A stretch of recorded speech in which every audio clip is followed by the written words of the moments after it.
Welcome back, OSLP family. Welcome. You're listening to our Save Life podcast, and this is Mel, And this is Kelly. and it's just going to be us today. Yeah. So we don't get to do this very often anymore. I don't know why. Well, we just have so many cool people to talk to. Oh, that too. So That makes a lot of sense. we do a lot more interviews than we do one-on-ones, and I miss those. I know, because that's what we started out. Yeah. Just purely doing you and me. Yep. But there's so much information out there that we have to talk to other people and get you guys that information. Which, don't get us wrong, we love talking to all of you out there. Yeah. But it is nice since we started this, just two of us. Right. It's nice to. Well, and it's very therapeutic because there's one thing that I will tell you, like in, this vicinity. Is that right? Vicinity. In this community in this area of the podcast where I literally just tell it all. But when we're on with other interviewees, that's not the time for us to get deep, down there. Especially with this episode, because this one's about the fear of regain. And let me tell you, the fear is real. It's real fucking real. And the regain is fucking real. And it can be fucking real. Yes. And it's really hard. Mm-hmm. I'm going through it. Yeah. So right now. We had to do this episode because who has never feared that? I think that fear of regaining starts even before you even talk to the surgeon. Right? It's kind of funny that it does because you're like, okay, I need to get this surgery. I need to lose this weight. And then you're instantly like, oh, I don't want to have regain though. I really don't want to be that person because I heard a lot are you sure you can keep it off? I don't know. I know so-and-so, and they had the surgery 2 years ago, and they gained it all back. And more. Yep. And you're just like, oh, so now that's always in your head. Am I going to regain? Well, and you don't want to regain because you want to prove them wrong. Right. That you did the right thing. Yep. Here's my little 2 cents on that. Number one, it's your fucking body. If you want to have surgery, have fucking surgery, and screw them. Yeah. Second of all, if you regain, so I've regained. Mm-hmm. I've had regain. Yeah. However, it is a constant thought in our brains. Yeah. What do we need to do to stay on plan, stay on track? All the time. All the time. I mean, that's what we talk about on here all the time. How do we restart? How do we stay on plan? I mean, all of those things that we do and talk about, stay on plan Sunday. That's what that's all about. That's where that came from. Because we noticed if we do a stay on plan for the week, we are way more successful. Way more successful. And I mean, I got to say, I know this isn't a check-in. I know this, or it isn't. But I feel like this week, now I did have chocolate last night. I'm not going to lie. Okay. I had chocolate last night too. There you go. Yeah. So, I mean, what are you trying to say? I don't know. I feel like yesterday something clicked in my head. Okay. Because we all know I haven't been grocery shopping. Before yesterday, I hadn't been in Well, no, because we went. We have the photo of us going. Because we did a full, I did a full shop. Yeah, and I bought a few things. Yeah. But I didn't really have a plan when I did that. Did not. But then when I started thinking about it, I was like, okay, well, I could make this, I could make this, I could make this. I have all these things in my house. Mm-hmm. And we spoke with, sorry, spoiler alert, we spoke with Michaela. Oh, yeah. Miss Losing to Blooming. And she actually said, she plans her meals over what she's craving. Yes, which I think is so cool. So cool. And so I kind of it's really stuck in my brain since she said it. And so when I was laying in bed and I was like, well, I could go to the store. And then I was like, okay, but what am I craving? You did it. And I'm craving chicken salad. Okay. So I have plenty of chicken thighs in my freezer. Nice. And so I did a crock pot chicken. Here we go. And I already have the next batch of chicken already marinating in my fridge. Ooh la la. And I got some potatoes to make the gorgonzola smashed potatoes that I love. And I got the little sweet peppers. Yep. Because you put them in the chicken salad that we had and it was fucking bomb. So So I got those. Oh, I got all of the stuff that I could possibly get that I could eat solely at home. How awesome. Just by that one conversation. That one conversation of like, it doesn't matter. Like, just frame, like, you don't have to eat what's in your house. No, you don't. And just frame it of what, like, because we do talk about how like making the rules work for you. Yeah. And that's really what Michaela's saying. It's like figure out what you're craving for the week and then tailor that to make it work for you. Exactly. So like, you're not going to have like potatoes or rice with your chicken thighs, but you're going to like do something else. Well, I had my rice with just my chicken. Oh, okay. I see. And so, but that is like such a big step for me. Yeah. Because I was eating out all the time, or I was having my Flex Pro meals, which I love Flex Pro, but sometimes it's nice to cook yourself a meal. It goes a long way. And I'm kind of figuring out how to cook from just myself. And be just by myself. Because I think that's the hardest thing for me, is I'm having a hard time figuring out where my life is. Right. And like my home life. And so it's hard for me to, like, I'm eating because I'm stressed. And then I know I shouldn't be eating because I'm stressed. And then that causes me to eat more because I'm stressed about being stressed. And then the fear of regain comes into the back of my brain of like, you need to stop eating because you're going to gain weight. Right. And it's all goes back to that fear of regain. You're right in the beginning. Mm-hmm. Right in the beginning. Yeah. I have not stopped thinking about regain since I had surgery, since before I had surgery. Oh, geez. It's a constant thought in my brain. Jeez.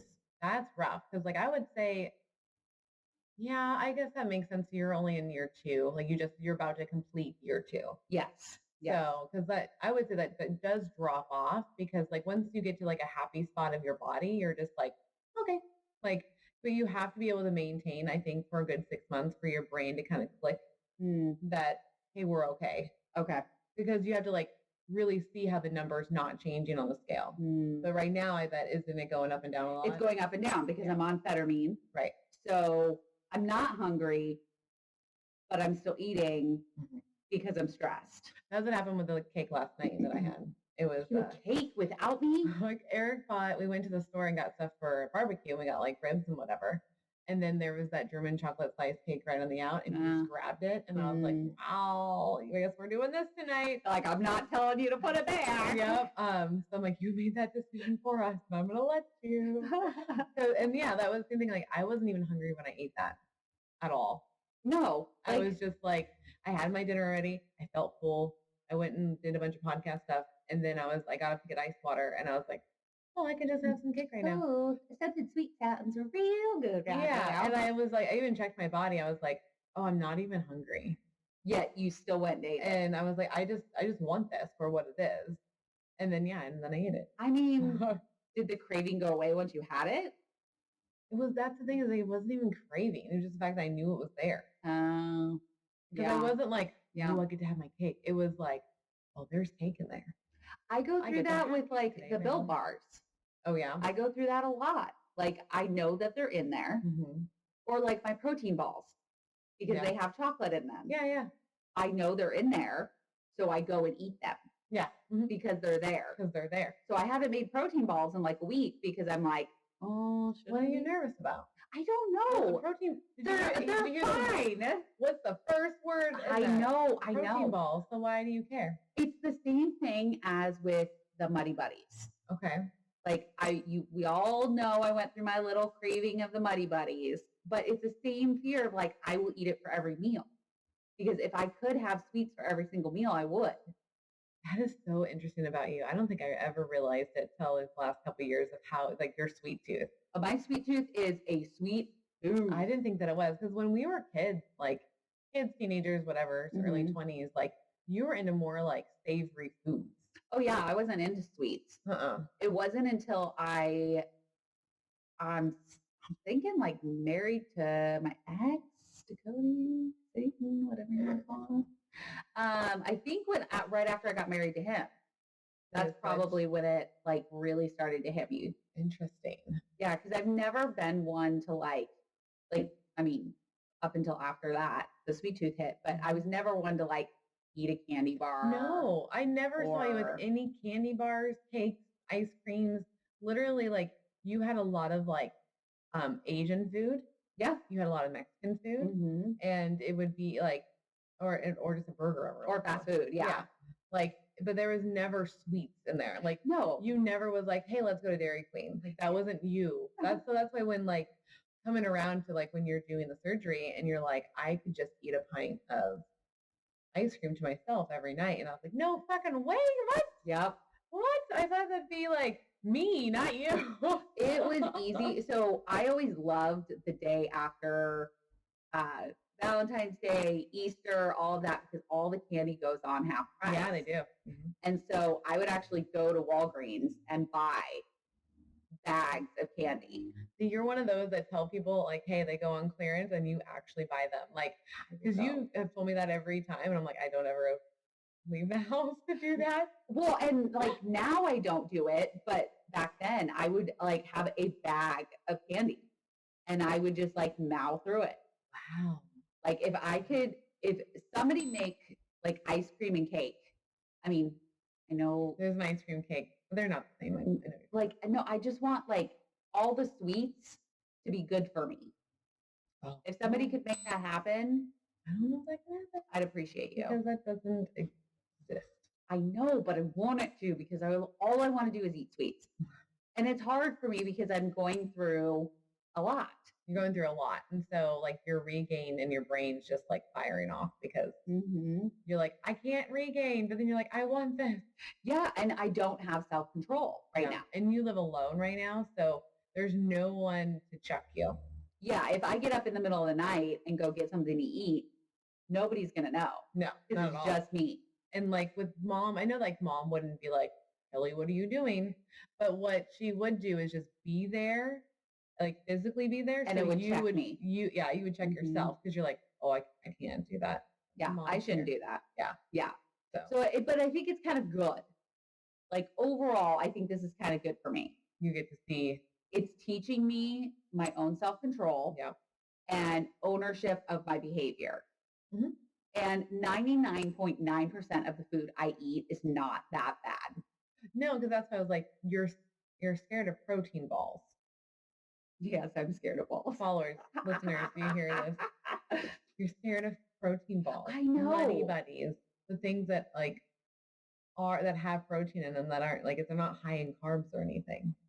They're not high in calorie. No, I mean they might be a little high in calorie, but because the peanut butter and the oats and stuff like that. But it's not like, I mean, because I counted them last night, so I made 18 of them. Okay. I've yet to eat them. Okay. But even if I have 3 a day, even if I have 6 a day, it's fine. I was going to say, like, just calculate it out because what I've learned from Michaela was the whole, like, she knows it about herself that she likes to have the sweet at night. She knows damn well she's going to do it. So she plans it in there. So if you can just plan 3 protein balls a night, then you're fine. Or like 2 cups of the Money Buddies. Yeah. Because I know the 1 cup won't satisfy you. No, I think the 1 cup would. Okay. Yeah. I just think it's like, it's that fear, man. It's that fear that I'm going to eat this and I'm going to gain all 100 pounds back. Well, and remember, like, because how much have you actually gained back? Because 20 pounds, solid 20 pounds. So like that wasn't because of the protein balls and the Money Buddies. Think about it. Like, what was it? What made you gain? What was the foods that you're eating? I was eating tortillas and bread and not pasta. I don't eat pasta. It was probably just like, it was that moment where I'm like, it's fine if I have these things. Yeah. I'm just trying to figure out like, what are the actual foods? That way those are the ones you want to avoid. Yes. So my thing is like, if I'm going to be eating fast food, if I am on the go, I need to be more aware of what I'm ordering. Like I used to be. Yes. Because I used to order things, and if I ordered a burger, it would be in a tub. Yeah, I've been in a tub. Yes. And I didn't order French fries. I didn't do any of that. And I didn't order quesadillas with the full tortilla. Like there are certain things where, and yes, I'm only eating half of that tortilla or, you know, a quarter of that burger and some French fries, but it still adds up. Well, yeah, it's obvious that it does add up for your body. Like your body's retaining that. Yes. And that's one thing, like maybe for someone else it's fine, but for your body type, it's not liking that. It's going to keep it. It's going to hold it. Yeah. And I was comfortable at 150 pounds. I love being 150 pounds. So I don't count the 141, which is my lowest, as my. Because that was, you felt, you said you didn't like how you felt. No, I felt like it wasn't, like I was restricting my entire life. Yeah. And so 150, I felt like I could still do certain things and be okay. Yeah. But then I released the reins a little bit too much. Right. And trying to catch those reins again is proving harder than I thought it was going to be. Yeah, that's why, that's one of the reasons why when you say the whole grace thing, it gets to me, because I'm like, because we've had this conversation actually not on the podcast where I said, hey, I'm trying to give myself grace, but I know myself, and that can just go right into excuses. And then that can fall right into me like regaining. And I'm thoroughly scared of regaining, because like I never got to my lowest. So I'm still a work in progress 6 years later, you know, like, and for other people, they'd be like, you know, like you're healthy, you're happy, just be what you are. And like, and that's what I am. It's just like the fact that I've never got there still is it'll never go away. Yeah, it definitely bugs you. Because of how hard like I pushed myself and worked. I felt like, why didn't I get there? And because I was solid with my diet and exercise for 2 full years. So it's really frustrating, the fact that my lowest was 179. But I realized, like, after like meeting Des and talking to Michaela and like these people that are on their journeys and they're longer too, it's like, no, that's just your body type. Yeah. There's just nothing you can do about it. So I just want to get back to, because I've done about, what was it? So my lowest 179, and then my highest, I'm not counting that one at the doctor. That fucking thing was off before I left. But the highest, it was off. Yeah, because even Kelly was off. Yeah. But like, and it was like not like your 5 pound off. It was like a 10 pound off. That's why I'm like, I'm not. It was like 12. It was and he's like, we get ours calibrated all the time, and I'm like, but do you? That's a huge difference. That's a jump. Yeah, that is a way big jump. The highest I've ever seen my scale in my house is 198.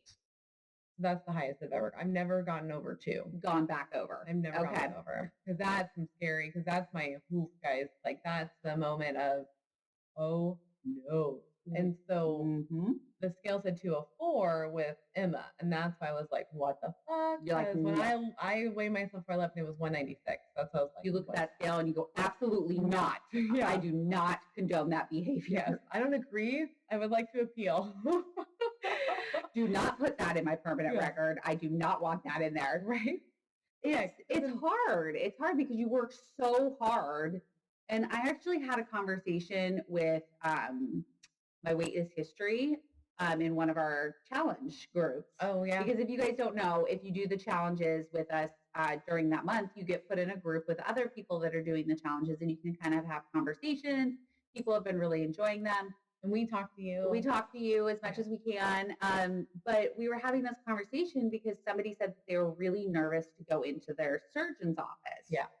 Because their weight was not where they thought it was supposed to be. Okay. And we were talking, and I was like, he said it great. Let me pull it up because it was absolutely perfect. Yeah, because I think that's actually one of the reasons why I stopped, was because I wasn't hitting their goals anymore. And I was like, because it used to be like, fantastic, blah, blah, blah. And so I was just like, oh, I don't really need to go. But then I realized, oh, haven't lost in a long time. So I don't want them mad at me. Like I remember thinking like Dr. Patterson was going to be so mad at me, but it's not. Like I talked to her about that afterwards. And then she's like, no, I would just do things to help you. Yeah. I would find other ways to help you. And I was like, oh, fuck. Never mind. So it says, if I'm learning anything from listening to all the podcasts and support group, it's that your goal weight and then your happy/proud weight is different. The goal weight sometimes isn't sustainable for ages, but the happy, proud weight you can hang your hat on. Yes. That's a great way to put it. And then he said, one popular doctor opinion is that you'll get to your lowest, settle to maintain, but gain some weight and stop. As long as you're staying on track, there shouldn't be anything to worry about. And that's where I'm at.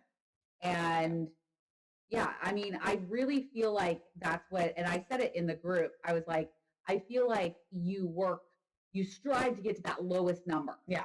That lowest number you can possibly get, which for me was 141 and yours was 179. And then you kind of, life starts happening again because you're in that honeymoon stage until you hit that goal weight, I think.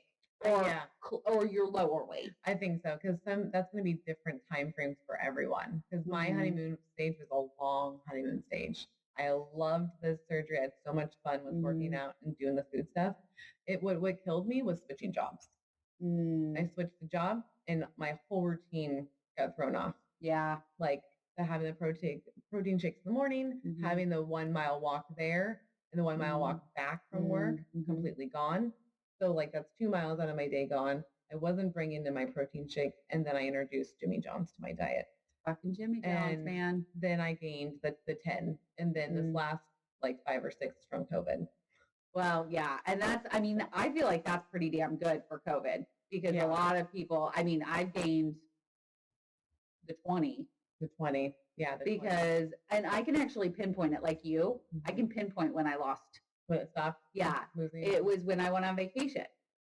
And I had all of the custard ice cream because I never, first vacation. Yeah. Because I allowed myself to have a life and like try and like eat these things. And it was like, it's fine. It's just on vacation. But those habits follow you back. Your body's not on vacation. Remember how, like I said all the time, your body doesn't know you're on vacation. It's just your brain knows you're on vacation. My brain wants all the foods that I didn't allow myself to have the time before. Yeah. Well, you know, the whole, like, you don't know it until it's gone that you like know it. Like you can't miss something if you haven't had it before. So like the way that I've thought about this process is like, hey, you get your surgery. And I've always talked about the baby tummy. You slowly like add up the foods. It's going to be the liquids. It's going to be the pureed, soft foods, so solid food. And then like you waited a year and 4 or 5 months to have sweets, basically, right? I had a few after my first year. Okay. But it wasn't anything like this. So when you actually go and do something that's fully like a habit that you've had before, now it's back and now you want it.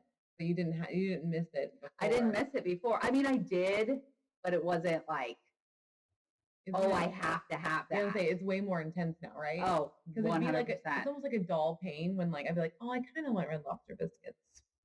And then I'll like think of something else and I'm fine. But now that I've put it back in my diet, the craving's real. Like it's a whole new, like the mouth saliva. You're like, and then you start thinking about it and then you're like, I want this now. Yep. And it becomes like a full, that's the food addiction in this. That has to be it. That has to be the food addiction. Right? Yeah. Because I know that exact, like I know, like when I'm scrolling on DoorDash, because I'm like, I'll just order something. I'll be scrolling and I'll be looking at certain things and my mouth will start watering. And I'm like, this is a problem. Yeah. And then usually if that happens, I exit out and I don't end up ordering anything. That's smart. Because at that point, I'm making a decision off of my head hunger. Yeah. Not my stomach hunger. Not my actual stomach hunger. Because there's sometimes where it's like, I'll just order dinner. And then I'm like, wait a minute, am I even hungry? Yeah, just because it's the time frame to eat does not mean that you have to eat or you have to. Yeah, just check your body. How do you feel? Does it need food? Do you not need food?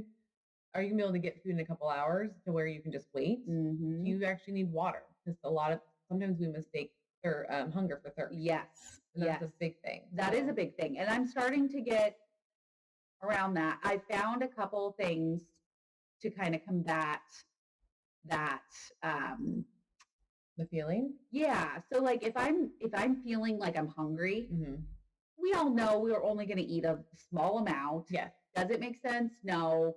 So I actually ordered my favorite almonds. They're the wasabi. Oh yeah. And soy sauce ones. Oh my God, they're so good. And they've got like the perfect zing. That was weird. What? Did the sound go out in your headset? No. Okay. Mine did for a second. make sure that that's in all the way. Sorry, guys. Okay, we're good. We're good. You're good? Mm-hmm. Okay. So I just heard it click back on. Right? It was really weird, but it's on. Okay. Yeah. So my wasabi and soy sauce ones, I bought when we went. Okay. I bought the little ones. Right.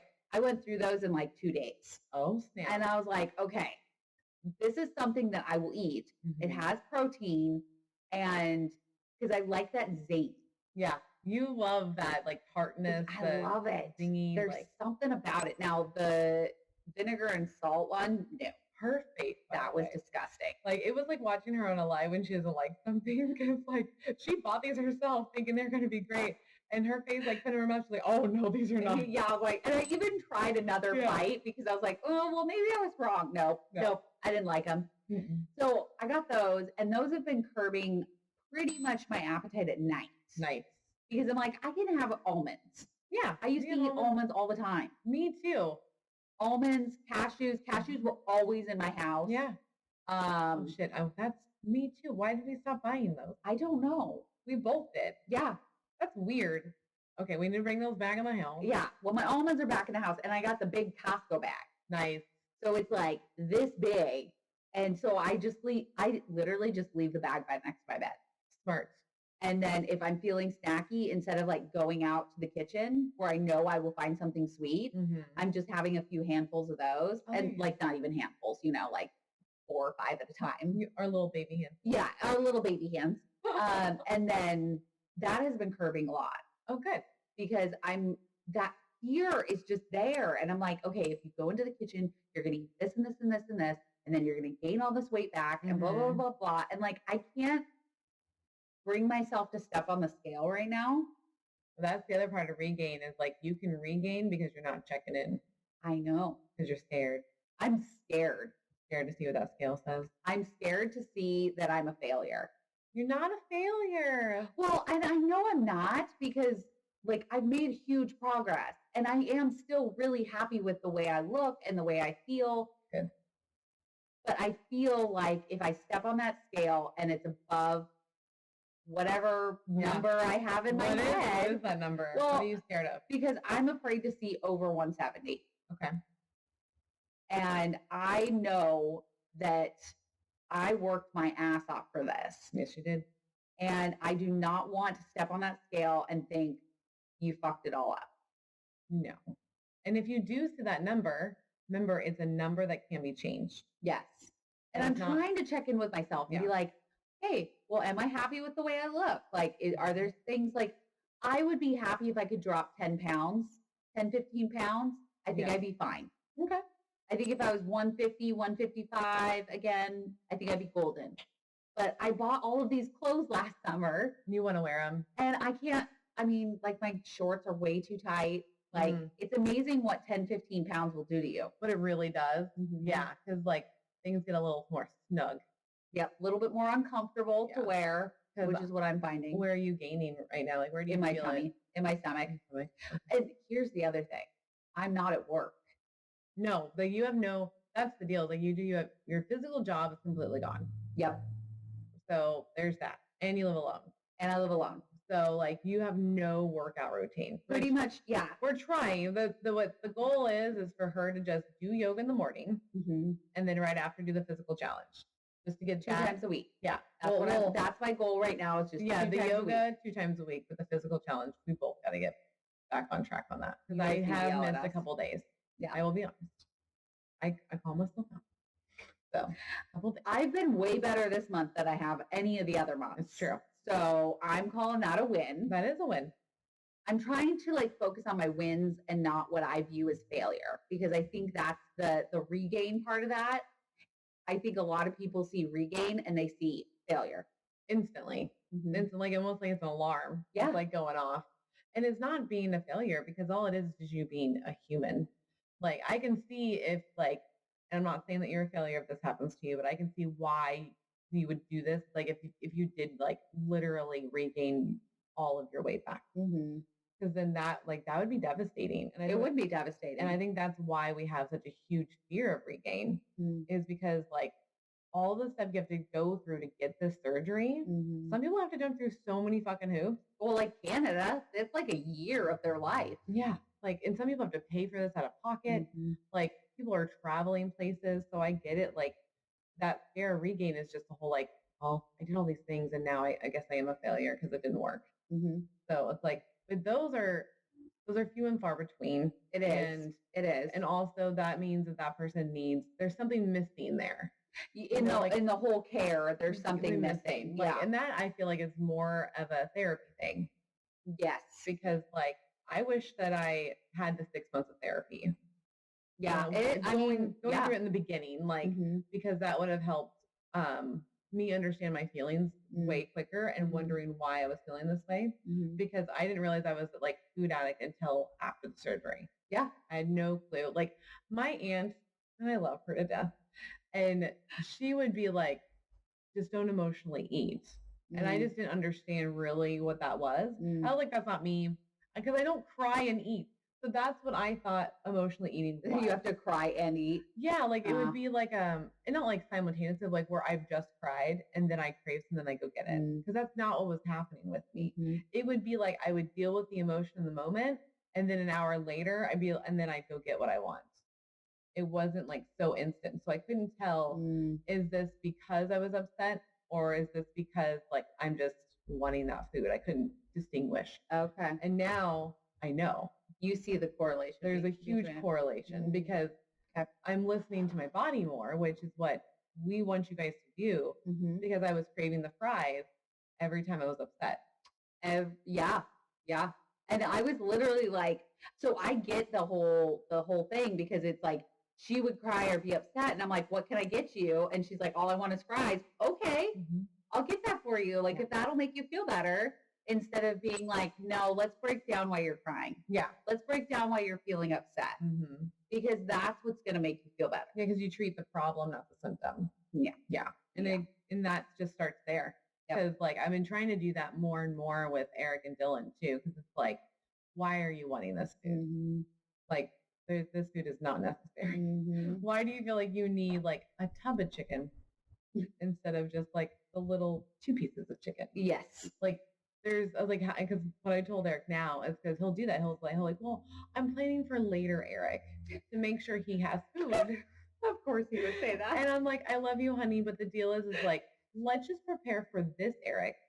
Let's not worry about the other Eric, because let's not worry about that Eric over there. Because the deal is like when you buy the food and you bring it in the house, you want to eat it all. Like eventually you want to eat it all. Yeah. Right? I mean, that's the whole point of buying food, is that you can eat it. Yeah. So it's like, let's just buy what you should be eating right now, not what you could be eating later.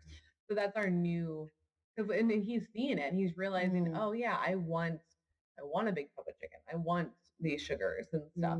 And it's like, and that took him so long to get to, because of like, I'm 6 years post-op and now we're like trying to like correlate food. You're trying to climb yourself back into the mindset that you were in when you were those first 2 years, because like when you're that in tune, then you start actually like analyzing what you're doing, and then you actually make better choices. Well, and you honestly were very, very strict with like, you guys didn't really eat out. You didn't do those things. Like Eric cooked a lot. Yep. And then you guys kind of fell out of that a little bit. And that's when I noticed is like, if we stop making food in the house, then we start eating poorly.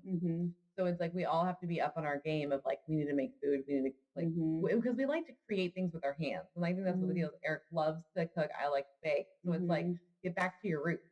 Yeah. Like just get back to what you really enjoyed, and remembering, oh yeah, I did have fun creating these meals, because it is like fun to go on Pinterest and find new ideas. Oh, totally. And then try them out. And sometimes they work and sometimes they don't. Like I made a whole, side note. I was like looking at, Mr. Gordon Ramsay, and, I love fucking Gordon Ramsay. Yeah. So, and I've learned how to make his scrambled eggs, and like I know how to make. I don't like his scrambled eggs. They're a little more runnier than I like. No. So, my brother loves them. So, and he makes them pretty good. But I just can't. I love you, Gordon Ramsay, but they are a little too runny. I can do it. I can make them to tea, and same thing with the steak with the whole like base. Yes. So I was like, I saw that he had like this and I love breakfast. and he had like this like shepherd's pie / like breakfast quiche thing going on. Whoa. Right. And so I made the whole thing from scratch like he did. And it was not good. It was not good at all. Oh. Yep. Because like it has a lot of goat cheese in it. Oh yeah. Okay. And the very tangy. Very, very. So you might have liked this. I probably would have liked it. Because eggs and goat cheese was what, and it was like. That sounds delicious. It was like really overpowering. Okay. And we don't really eat goat cheese. So it was kind of hard to like stomach it. We're like, and Eric's looking at me like, I want to like it. And I'm like, I know, dude, it's not good. It's fine. But that's the deal. Like, I remember having fun trying these things. And then I noticed like you're up on your feet, you're moving around at least for an hour, hour and a half. Yep. And then you're actually eating something like way more healthier for you. True. Yeah. And so you kind of like feel good. So it's all like kind of what Jana was saying is like, you got to keep doing this now. It's like pair something that you don't like with something that you like, and then it'll become a habit and then you'll be fine. Yes. Yes. Because yesterday, I actually, like, I was like, I need to do laundry. I need to do laundry. I need to do laundry. So I finally just like kicked myself because on Saturday, so this is Sunday, but Saturday, I did not feel good. I slept all day, like was not feeling it. You know how I know she didn't feel good? Because she canceled filming. Yeah, and I love filming. Yeah. I love filming. So yeah, I ended up sleeping like pretty much the whole day. And I came over to Mel's, ate like a dinner with them, their barbecue, and then I've left like 30, 45 minutes. Yeah, it wasn't really that long because I was like, I'm just so damn tired.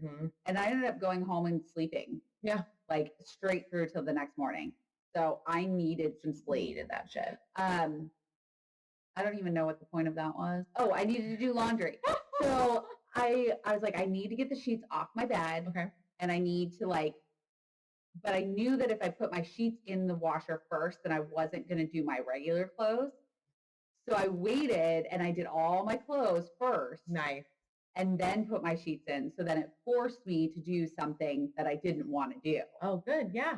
And so then that's what spurred, okay, well, I should go to the store and get the things that I need. And then that spurred of like, well, if I'm going to go to the store, I might as well start dinner before I'm leaving. So then I have dinner tonight. Look at the trickle effect. So it was like something that I needed to do. I knew I needed to do it. And then it like trickled down to like doing all of these other things. And like my kitchen was clean. Yeah. And I still haven't wiped off that damn island. Damn it. I keep forgetting. It's weird when you live alone because you don't make a mess. No. So you don't really have to like wipe anything down. Like mainly it's like dust. Yeah. You're like, just gonna wipe it down once in a while. Yeah. But that has kind of, those little things I think are helping me get back on track. Yeah. And every time I do something good for myself, so say I'm going to the store and I have a plan for all of these foods that I can eat, that's kind of putting regain on the back burner. Yeah, because it forces you to like just be in the moment and fix what's going on in the moment and not be like scared all the time. Because you can't it's that age-old saying of like, you didn't gain the 100 pounds overnight. It's not going to come off overnight. You have to continually, consistently make these decisions. Good choices, yeah. And every time you make a good choice, another one is going to follow it. It seems to. It really, really does. Especially with me. Like it's a trickle effect for me. If I do one good thing, a bunch of good things are going to follow. If I do one bad thing, a bunch of bad things are going to follow. Yeah, because we kind of like wallow in it. Yeah. Because that's about like the fear of regain can really be debilitating. Because like it can get you into a full depression and then you just start eating the stuff that you don't like that isn't good for you. And that's what I think I do. Yeah. And then you start craving the stuff you don't like. That's not that you don't like most things that aren't good for you. And then like you start feeling shitty because you're eating the stuff you shouldn't be eating. Because you're eating shitty food. Yeah. So it's like literally if you're having McDonald's, like look at the food that you're eating. Does it look good? Does it look happen? Like, you know what I mean? Like, because that's literally going to go onto your body. So like, think about that. Like, do you want to look like a cheeseburger? No, please God, no. I don't want to look like a cheeseburger. Right? The whole like you are what you eat thing is fucking kind of real. Well, but I also think that like, there's certain times where it's like, you don't want to live your life so structured that you have no form out of it, you know, like you're so like the first year after surgery, I was so consumed with not eating the bad foods. Yeah. And I was so strict that I wasn't eating carbs, I wasn't eating sugar, I wasn't eating anything. No, it was meat and cheese. Yeah, meat and cheese. And then it was like, okay, but I want to live my life. You have to live your life. I want to be able to once in a while have a part of a cheeseburger. Yeah. I want to once in a while. I hear something. I think the thing's going. Oh, okay. Surprise for anybody who didn't know, we're in Melanie's house. Yeah. So I think that there's just certain things that I need to be able to work around to be like, okay, this is one of those moments where I'm living life. Yeah. These are one of the moments that I am not going to be like, I'm going to be on plan. And that in itself is a full-time job. It is a full-time job. That's why, like, when people say, like, I feel like this is a full-time job, like watching when I eat all day. Yeah, it is. Welcome. But that's what life is, because guess what? You have to eat to live. So then you're constantly always looking at what you're eating and whether you should eat it or not. And the reason why I say like you are what you eat stuff is kind of true is because like I feel better when I'm like eating leaner food, when I'm having the protein shakes, when I'm drinking the water, and when I get in my sleep. Because like literally, like you have to treat your body well for you to function. What we're trying to do is feel like a higher level of function. Yeah. And you have to, the only way to do that is to put the work into it. You have to. It doesn't just happen. No. And that, I mean, that goes back to, it didn't come on overnight. The 20 pounds did not come on overnight. It came over since last fucking October.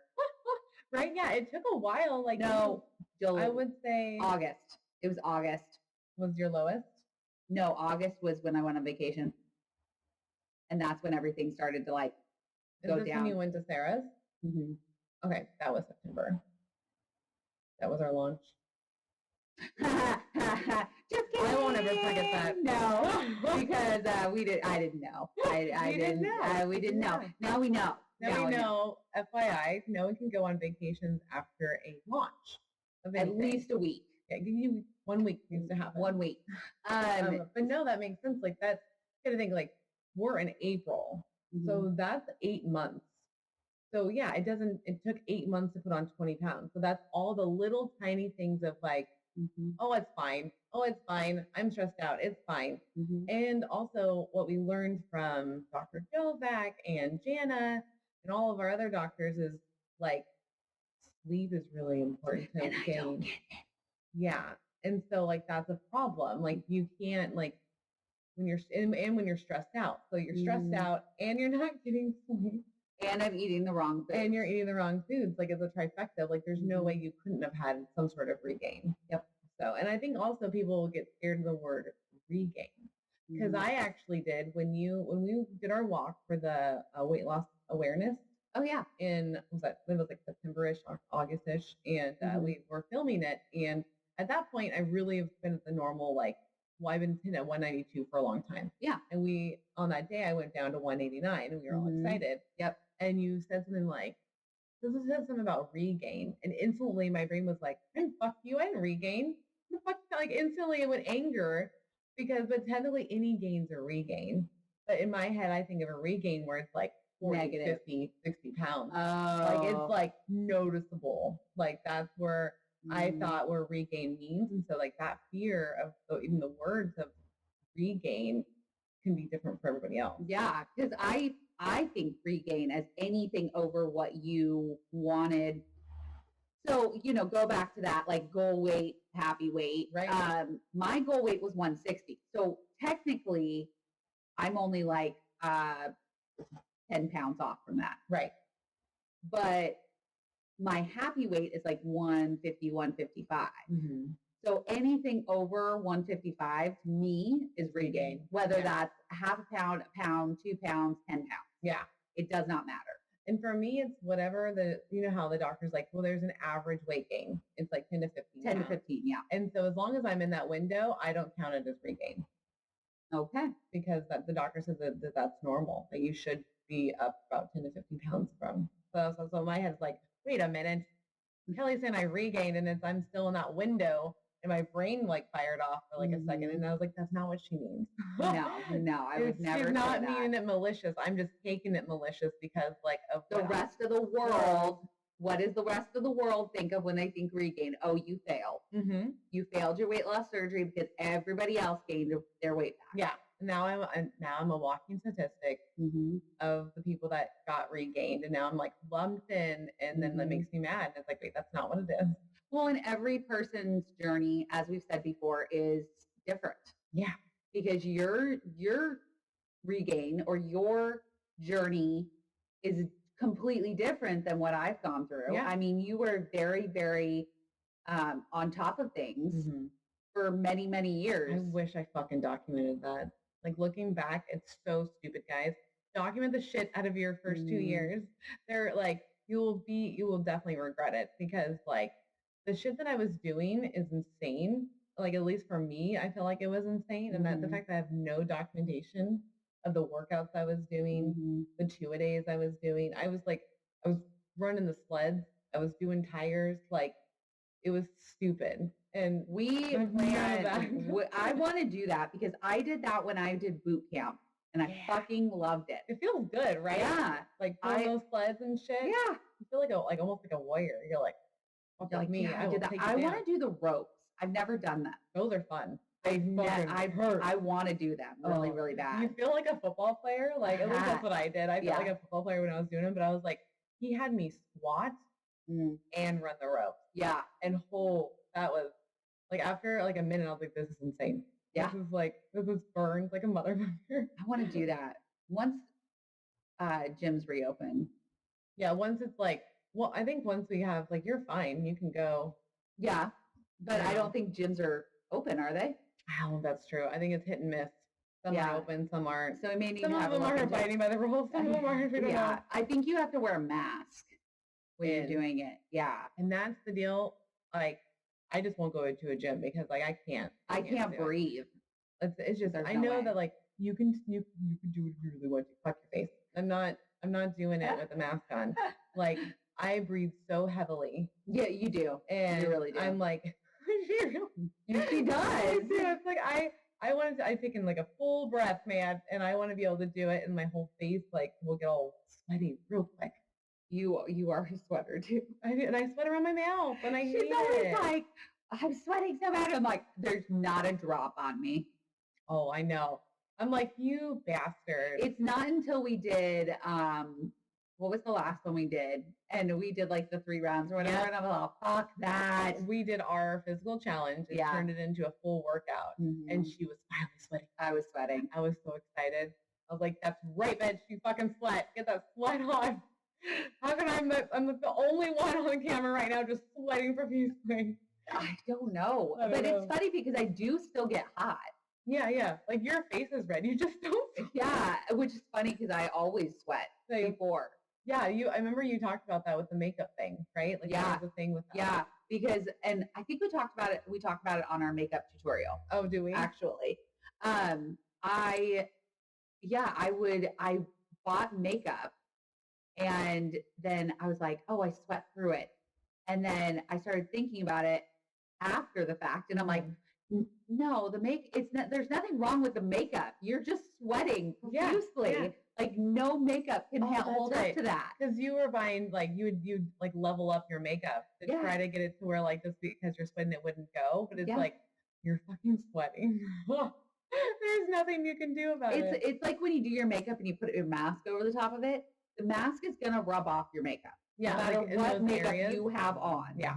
It is going to rub it off. The same thing with the sweat. And I was just like bound and determined that I did not have a problem. Yeah, you're in denial. I was in complete denial because who wants to be like, well, I sweat so much just moving that I need makeup to hold it in place. Oh yeah, admitting that out loud is hard. Yeah. It's very hard. I mean, a lot of this journey is really hard to admit out loud. Yeah. It's hard to admit your highest weight. It's hard to admit when you've given up all hope and this is the last thing that you've got. It's hard to admit to if you regain, like that's a subject for me. Yeah. It's really hard for me to talk about the fact that I have gained weight. Yeah, because I think you thought like, oh, that's not going to be able to happen to me. Yeah, I was like, I'm good. I have this down pat. Like, I work a really physical job. I eat meat and cheese all the time. Like, I'm very on top of my snacks. I don't have sugar. And then I went on vacation where I was comfortable. Yep. And there's custard. And for those of you that have never tried custard, don't. Because you will get addicted. It is so fucking good. And all I wanted was custard. And I probably had it 4 times. See, I think that's the problem. No one like you have. Well, this is going to be an episode. This is going to be an episode. You had a bunch of enablers around you too. Mm-hmm. And not even just like nice enablers. You had enablers that want to see you fail. I believe that now. Yeah, and no, because if I were with you when we start traveling, yeah, am I going to be like let's have a custard? I've never had custard, so I'm fine with trying it, but there's no way I would be like, yeah, Kelly, it's okay to have 4 times. Mm-hmm. There's no way I would not. I'd be like, Kelly, we can't do that. Mm-hmm. What are you doing? Like, I would instantly be like, why? We had it last night. We're good. We don't need to keep going to that spot. And that's the deal. Like, you need, also with regain, you need to support people around you and people that want to see you succeed. Because there are people out there that don't want you to succeed. Mm-hmm. Because if you don't succeed, then that means it's okay for them to be shitty fucking people and to eat shitty as well. Mm-hmm. And they don't have to admit their problems. Yep. So get the people that support you, that actually want you to stay healthy and be here for a long time, because those are the ones that care and will, of course, like indulge with you and then be like, hey, we got it. We got to do that yesterday. This is a new day. Yeah. Or hey, we're having protein today. Mm-hmm. And that's what people need around them. Yes. Is someone that loves them enough to like check them too. I agree. And I also want to state that we are not, if you decide to eat your feelings, if there's somebody out there that decides to eat their feelings, there is no judgment. That is completely on you. Yeah. I mean, I still do. To this day. Like we do. Yeah. But I think when it's a different mindset when you have had weight loss surgery. Yeah. And you are making the wrong decision versus never having the surgery and this is your life. Right. Like, does that make sense? Yeah, no, that makes complete sense because it's different. Because like when you have the surgery, your vision is different. Yes. And you need somebody to say, whoa, whoa, whoa, whoa, whoa. Yeah. What are you doing? What are you doing? Why are you doing that? And that's what Mel and I are for each other. We are most of the time very honest with each other. I mean, I feel like we're pretty honest. And so I feel like if I'm doing certain behavior, like eating custard 4 nights in a row, you're going to be like, excuse me? What the fuck? That's not happening. No, because I tell you when you're too hard on yourself about Muddy Buddies and protein balls, like, yeah. And I'm going to be like, hey, let's only have the one. Yeah. Yeah. And I think that's totally fine. Like, because Eric does that for me every once in a while. And that's what I want. Yeah, we need that. You need someone that cares about your actual health because that's how we got so big, is being around. And it's not their fault either because they're probably raised in the same situation, but no one was checking each other because everybody's so scared to talk about someone's weight. Because that's why I think it is hard to break the stigma around the weight loss and the weight loss surgery, because like you can't just talk to someone or have an intervention for your weight. It's like, it seems like people get really upset and like, that's a problem. Well, because it's a very, very personal subject. Yeah. And it's personal, but it's not any more personal than someone having a drug problem. I don't feel like, because it's still affecting their body. We need to be able to get to that point. I think it's like, that's where we need to get to, where we go, hey, we love you. And I know I'm not any better, but I feel like you might need some help. Because if there's like a drastic, like say I'm a 200-pound person, but this person's 500 and now I'm like scared for their life. Like we should be comfortable able to have that conversation. Yeah. And it's really on the person that receives it, how they're going to deal with it. Yeah. Because I feel like at my highest, if somebody had said that to me, I don't know what I would have done. Like, I feel like I would have been very, very hurt or been like, that's not any of your business. You would have got defensive first. Yeah. And that's what we need to break is us not getting defensive about it. Cause it's like, it is a health scare. It is a health scare.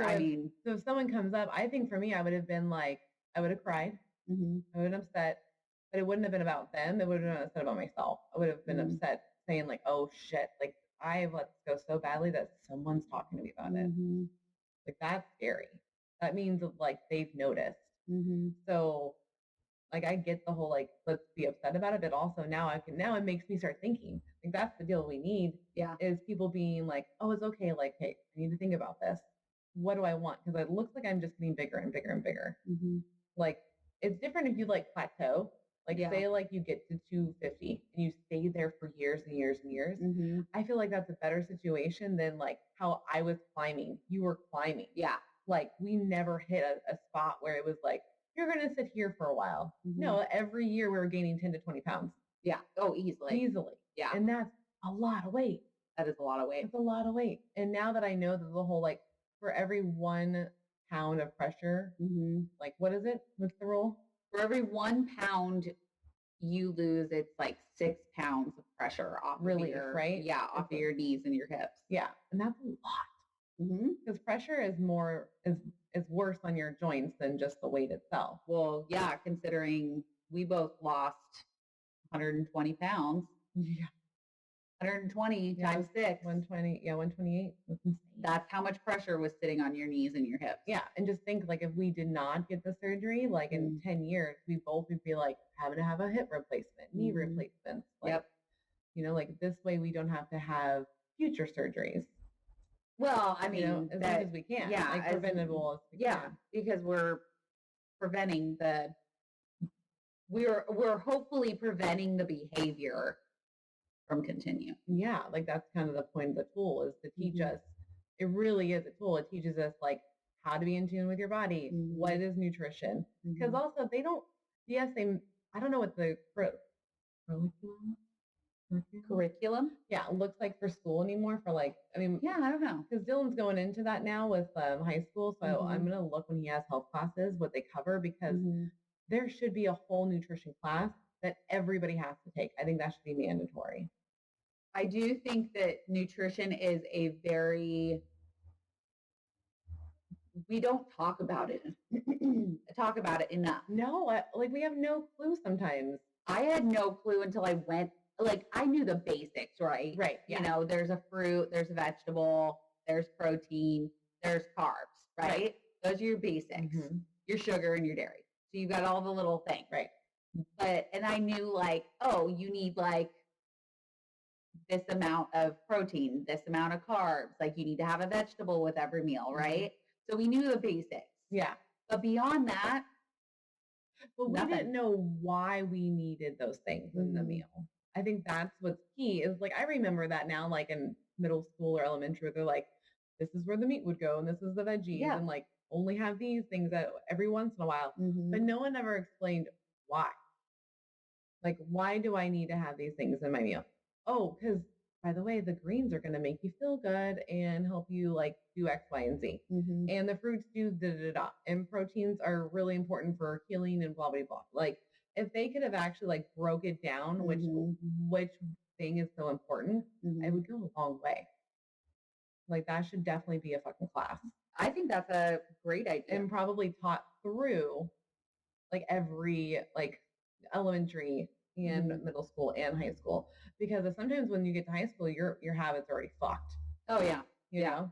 Like the way that I think it's Japan that does this because they have them they cook their own meals in the classroom and they prepare everything right there and they actually like talk about like each thing of why they have it and stuff. And then they clean up and they serve themselves. They actually serve their partner, like the next person next to them. Yeah. To show like the courteousness and all that, the pleasantries, something like that. Pleasantries. Yeah. And they have like the best fucking food. Yeah. And you know what I remember making in school? Pizza? Caramel corn. Caramel corn. Yum. That's what I got taught in middle school. Yeah. But that's not necessary. And mac and cheese. I remember mac and cheese. Oh, Cool. It was the box mac and cheese. That's cool. Yeah. See what I mean? They don't even teach healthy foods when they are in the classroom. Yeah. Like, should we be eating caramel corn?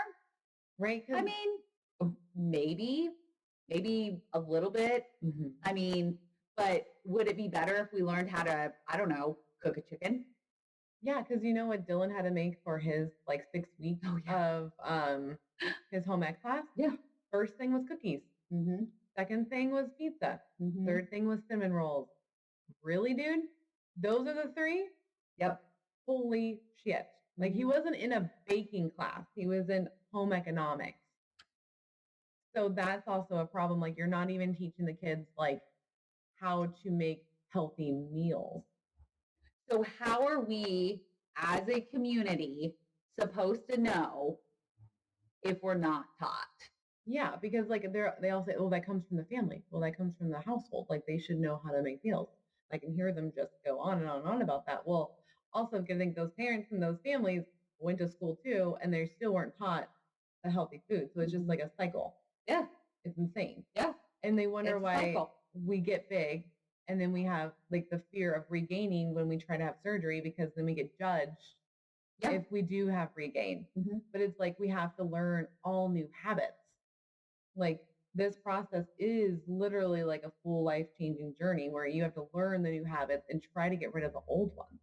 Well, and you're trying to retrain your entire society, brain, everything about your person. And that's when people say it's the easy way out. I get so fucking pissed. Yeah. Because we all know it's not the easy way out. But it is literally the fucking hardest thing I've ever done in my life. Yeah. And did the weight come off quickly for me? 100% yes, it did. Does that matter? No. In the long run, I'm still trying to figure this journey out. Well, it's funny that people think the people that think it's the easy way out, they only get mad because of how fast it happens. Yeah. They don't look at like, okay, the weight's going to fall off in a year and a half, right? Yeah. That's where I was below my goal weight at a year and a half. Yes. Even at a year, I think you were. No, I was at my goal weight. I was below. Yeah. Gotcha. But I think to myself, like, but I fought for that. Yeah. I ate for that. You did all the work for that. If I was sitting there eating ice cream and still losing weight, then okay, yeah, be mad at me. But I wasn't. I was eating exactly what they told me to do. I was doing everything the way they told me to do it. Yeah. The only thing that I could have done more is work out, but I had a very, very physical job. Yeah. So I didn't need to do that. Mm-mm. No, because you were on your feet for 4 to 5 hours lifting and bending and squatting. And yeah, that was your workout. That was entirely my workout. And I think that's why you were able to hit your goals so quickly. Mm-hmm. Because you're doing like 3 hours of workouts 4 to 5 days a week. Mm-hmm. So why would you need to work out even more? Exactly. Because for us, like that have stationary jobs, like we have to put in the time to find that time to work out. Mm-hmm. Like there's no way I can work out 3 hours a day if it wasn't my job. Yeah. There's no fucking way. No. I can do an hour, maybe an hour and a half. Yeah. So like, yeah. A top for me is a half hour. Well, and even if you're the person that has ice cream during this process, like that doesn't mean that it's the easy way out. Like you still have to deal with the mental fuck that comes with it. Well, yeah. You know, like the support stuff you have to deal with. And then also like the change, like it's almost, some people like grieve the person they lost because like when you lose, like I lost 128, you lost about 128, like that's a full fucking person. Yeah. And like some people have to grieve that person being gone because like that's the person that like made sure you're comfortable. That's the person that got you the food so you can feel comfortable during your stressful times. Yep. It's like you can feel safe. Yeah. And it's like, it's not like a real other person, but it's just you realizing like, oh, this is what I was doing to myself. Well, and it's like, I talk a lot about, thanking that person. Yeah. That had the courage to do this, right? But then you also have a lot of hate and anger for that person. You do. Because you're thinking, why did you do this? Why couldn't you have just done this earlier? Yeah. And that's the deal is like, we didn't have the tools to cope. It was a coping mechanism for us. And I think that you hit it right on with grieving. I never grieved that person. No. I wanted to like kick her to the corner and be like, see you later, bitch. Like I did not want to grieve her because I thought she didn't deserve that. And so, I mean, now I'm understanding that, like as I'm going through it, I'm understanding more and more about the process that happens after. Mm-hmm. But I think that's where a lot of my brain goes back and forth with regaining, because I never fully grieved that person. No. I never said fully goodbye to her. And then as I was dealing with that through this podcast, then I'm now grieving the loss of a husband. Yeah. And an entire life that I thought I was going to lead. Yeah, because you thought you were going to be healthy, Kelly, forever with this person. Mm-hmm. You had like this whole like life in your head that you saw together. Mm-hmm. And then that's gone.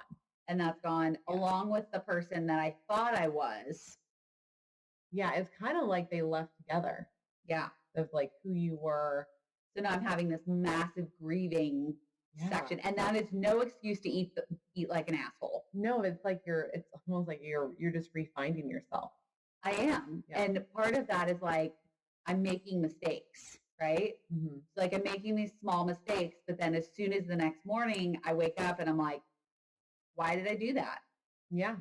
Yeah. And and I want to touch on something. I don't know if like this is accurate by any means. Okay. But in the beginning of the episode, I asked you when you think the sugar started, because you were very savory when we hung out all the time. Mm-hmm. And you said like pretty much when you got married to Cody. Mm-hmm. So you got married to Cody, you started eating sweets, and then you got the surgery and you don't eat sweets, and now Cody's gone. And now I'm eating sweets again. It's kind of fucking weird.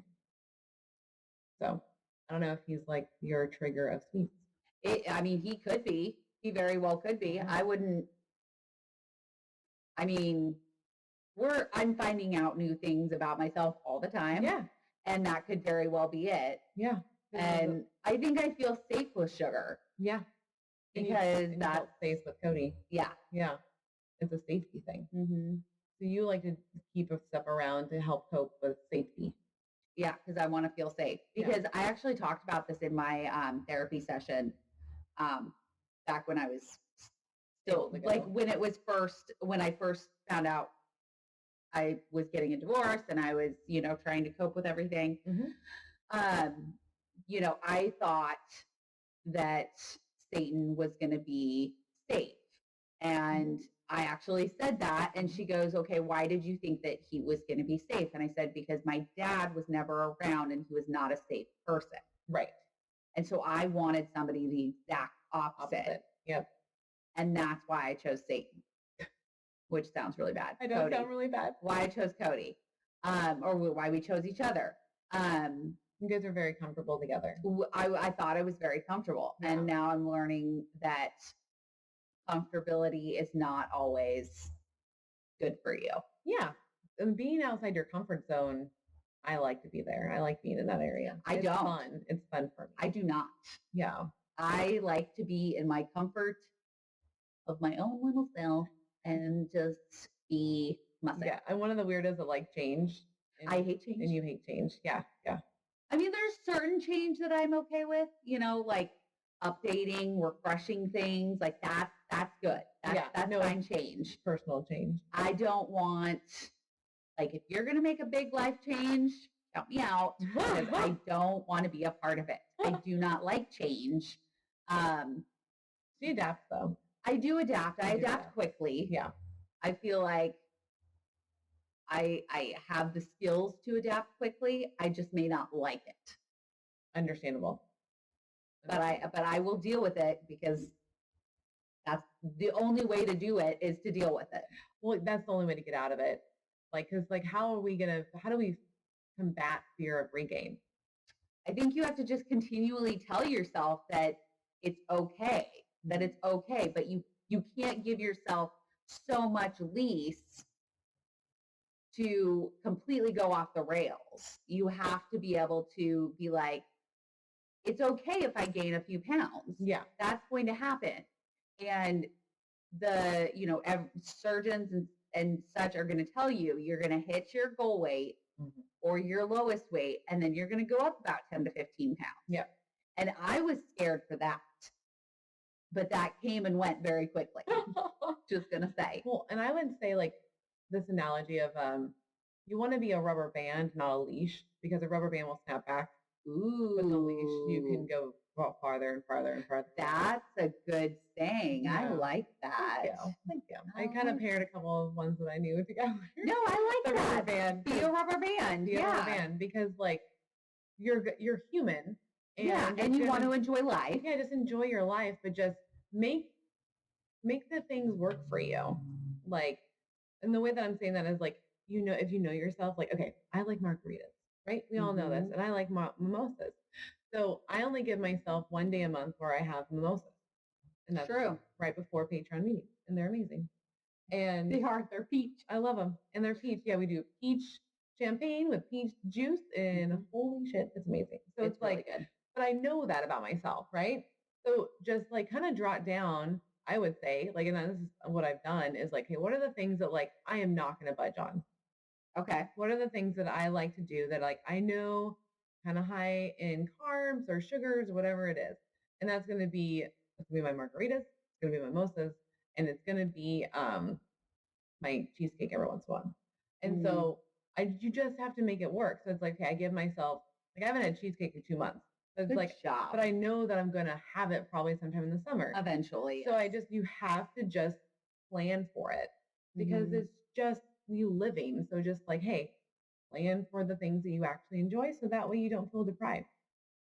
I like it. And I think we hear that a lot, like, don't deprive yourself. That's real, because if you have any binging problems, when you deprive yourself, it just gets worse and worse and worse. Yeah. For the binge eating. And then you can have that regain that you're scared of. Yes. So it's and I think that's kind of what happened with me. Yeah. Is I was so restrictive that when I did let go of the reins, all hell broke loose. Yeah.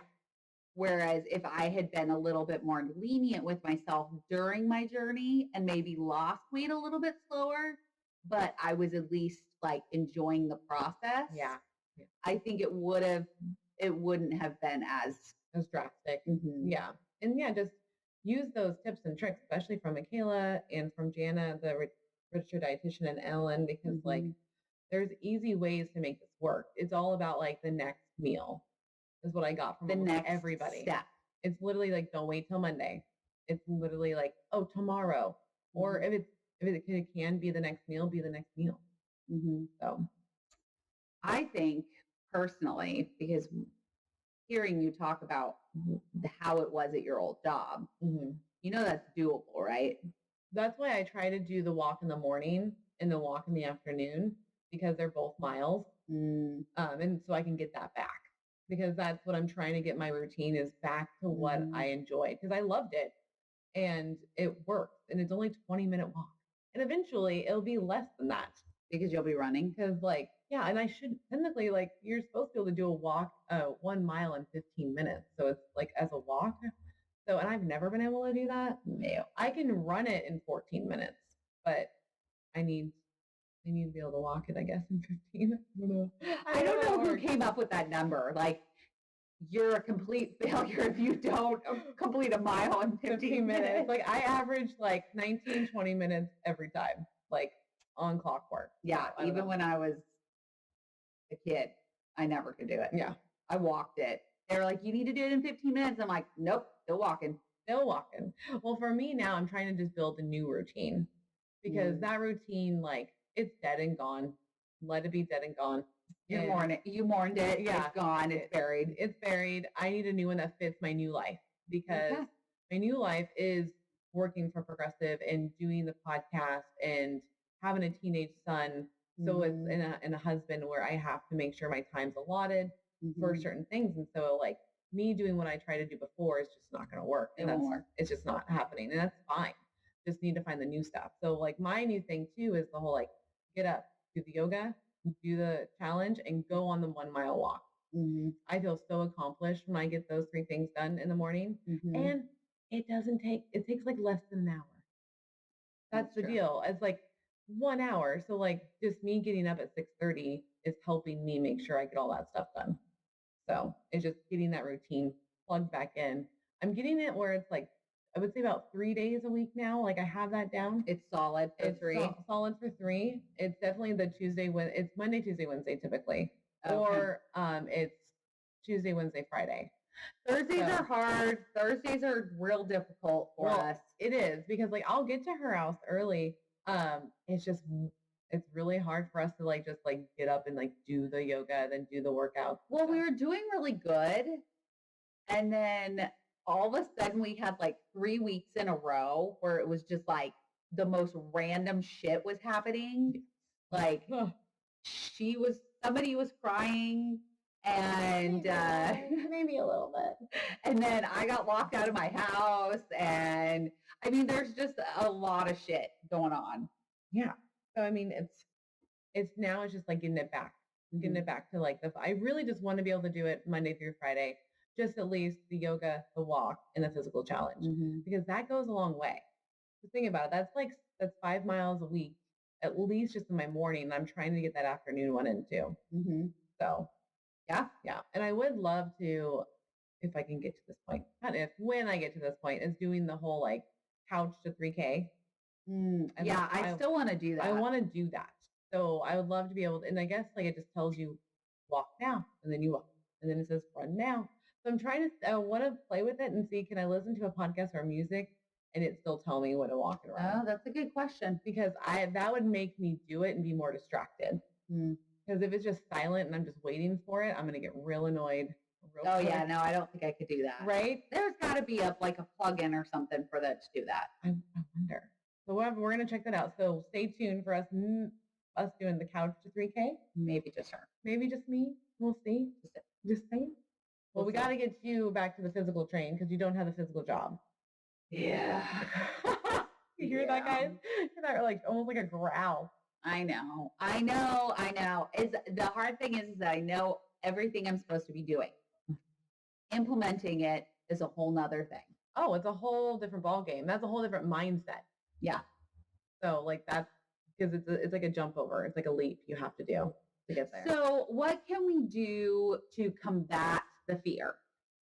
So I say to combat the fear is being real with yourself. Being real and honest. Real and honest with yourself, and have realistic goals. Okay. Like there's no way I'm going to be 140. No. It's just not going to happen. So let's set a realistic goal. Like let's start off small. Like let's just get Melanie underneath 190. Start there. And then let's get her to 180. And then we'll see like, how does Melanie feel? Can we get it even more? Or do we just going to sit at 180? So it's like, let's just do small increment goals. And so that way you can feel achievable, because doing those crazy ones, like I have to hit, 150. It's like, there's no way. And that's just me telling myself I'm going to fail later. Okay. I'm thinking like write them out. Write them down. And then maybe make a board. Oh, like a vision board? Yeah. So like when you wake up, you see it. Yeah. Where's the first thing you look at and have it there? On my phone. There you go. Which would work because I could make it, take a picture of it, set it as my wallpaper, and then every time I open my phone, that's where it's going to be. Yeah, because you can actually put like the number you want to hit, and you can actually put up like clothes that you want to wear. Like you can make it a real vision board, so that way you're like, that's right, I'm doing that. And that will probably help you stay on track. Yeah, and I feel like maybe also to combat that fear is like realize that the number on the scale does not equal what you are worth. Right. And no matter if you are 140, 150, 160, 170, you are still worth everything. Yeah. Like it doesn't change your worth. Well, the number doesn't change your personality. You can still be a shitty person at 140. Yeah. Yes, so you can. Understand that why would that number define you if you can still be an asshole at a smaller weight? Speaking of asshole. Like why are we giving it so much power? That's the deal. Yeah. I would say like also that fear, like focus on the non-scale victories. Yeah. Do the side-by-sides. Find non-scale victories. Take a picture now and then take a picture of yourself in like 2 months. Yeah. And just see. wear the same exact outfit and just see if there's any progress there. And are these little micro goals? Yeah, micro goals. Will they get you to the bigger goal? I think they would. By doing that. Like, so then you can actually see it. You can even do it monthly. I just wouldn't do it weekly because it takes a while for your body chemistry to change. And we've learned that from this process. Yes. Like, it really should just be once a month because I think Dr. Dovak said, like, it's 30 days of your body really calibrating and getting to the weight at once. Yeah. So just take it once a month. I know we all are obsessive, but these are ways to help you not fear that regain though. Yes. And for me personally, and I don't know if there's anybody out there, but the scale for me is like a check. Like I'm checking in. Where am I at? It's fine if I'm up. Like if I'm up or down, it doesn't matter. Like it's not going to affect my mood. Right. But I need to be checked.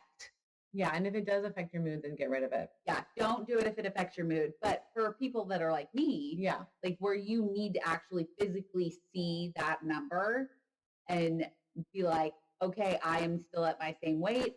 I am going to work 3 times as hard now. Well, and if you're using it as like an objective, like that's what it is. Like you're using it actually like as like mathematically, okay, so I'm here and now I need to adjust these things so I can get lower and lower and lower. So I need to get from point A to point B. Yeah. And I'm the same way. I need to check in and be like, okay, have I lost weight? Cause actually I got a message from a girl cause they just got prescribed the phentermine. Oh, okay. And they asked like, how is it going? Like, have you lost any weight? And like, is things like moving along? And it's funny because like, I'm not checking the scale, but I checked it because she asked. I'm like, oh, I am losing. Like, I am losing. Like, I'm like down like I think the 8 that I told you before. Like, I'm just still there. Like, score. So good for you. I'm like trying to remember like what did I count at 2 and then bottom 2. So like, because I'm back to really like 192 again. So I just need to get under 190. Yeah, if I can just get under 190, and I can feel it. I know you're getting there. I know it's gonna happen because I'm seeing it in my face, I'm seeing it in my side. It's working. Yeah, it's just taking its time, but I notice that it is helping. It definitely helps. Yeah. It's definitely like during the day, I'm good. It's the nighttime still. It's the nighttime. But I think that's just a habit. I don't think a pill can fix that. I think that's a mental. Well, no pill and no surgery is going to fix your mental. It's just not. It's just not. So it's something that I think that we all are it's a work in progress. Yeah. Everybody's going to be able to deal with it differently. And that fear of regain is going to be there regardless. Seriously. So you might as well deal with it, like start dealing with it now. Sooner than later. Sooner than later. And just, like we said, be honest with yourself, maybe have a vision board, write things down. I know that some people say if they tell someone what they're doing, it helps them stay accountable because then they think like, oh, when's if they ask me how I'm doing? And I don't want to tell them that I messed anything up. So like do that. If that works for you, go tell people that you're doing this. So that way you can be held accountable. So there are ways to combat it. It's hard, it's sucks, we know, but we're here to help with that as well. So message us if you're having like a regain, like freak out. Yep. Because we've already talked to a few people that have had regain freakouts and just we'll calm you down. We'll calm you down and it is what it is. And the only thing you can do, I think, is just keep pushing, keep going forward. Because if you let that regain overtake your entire life, it's not going to do you any good. Well, you're giving it control. Oh, fuck. I forgot about that. Yeah. You're giving it, you're feeding into it and you're giving it control. So yeah, fight through it. Don't fucking quit. Like you have your whole life. So why would you quit now? Like I'm 34. If I quit now, then like by the time I'm 40, I could be back to the old weight. So it's like, don't quit. Just keep going. Just keep doing this. We know this works at least, right? Yeah. So we're like, hey, this works. At least do that. So I like it. All righty. Well, that's all I got for the fear of regain. That's all I've got. Yeah, this was just a real quick, well, not real quick, but it was a conversation. Yeah. It was a conversation more than, and I think we came up with some good tips, even for ourselves. Yeah. Like I think I might do that vision board thing. Or at least make one on my phone, like, because you can make like, those boards and stuff. I think we should physically make one and then take a picture. I think we physically need to do one. I'm good with that. So look forward to vision boards, guys. I never made one before. We will figure it out together. Yeah. I think I've only done basic ones. Hi, Bob. That was an awful high five. I know. Thank there you. we go. So look forward to that. And if you're having problem with Regain, feel free to message us and we can talk about it. Or you're not alone. Yeah. You're not alone. There's probably thousands and thousands of people feeling the same thing. And and just know that we're here. Yeah. And we're going through the exact same thing. Mm-hmm. There's nothing wrong with it. Nothing wrong with it. So we just got to keep pushing. All righty. Well, if you want to be a patron, go to patreon.com/OSLP and you can get to actually watch this video. Yeah. So that's where that came from. Yes. So I was like, you just see the new setup and how everything looks. Yeah. And Kelly's all happy with all the lighting. Oh my God, it's so much better. It's so much better. And I'm so happy that she's happy. And so I want you guys to check that out. So go there. We have several different tiers. One that comes with a t-shirt, one that comes with stickers. So yeah. Definitely look for that. Fun, and you get to see lots of exclusive content from us. That's right. And then, not to mention our monthly Patreon Zoom meeting. That's right. So you get to be a part of that. And you get to see that peach mimosa that we make. Oh yeah, because you drink it during the Patreon meeting. That's right. So and go to YouTube. We need your help getting over there. Subscribe, like, comment, whatever. We have a bunch of videos over there as well. Yeah. So if you're not a patron, you can still go over there and you just don't get the exclusive ones that they get first. Yep. So there are videos for you to see. Yes. And new ones will drop every month. That's right. All right. We love you guys and we will see you next time. Bye.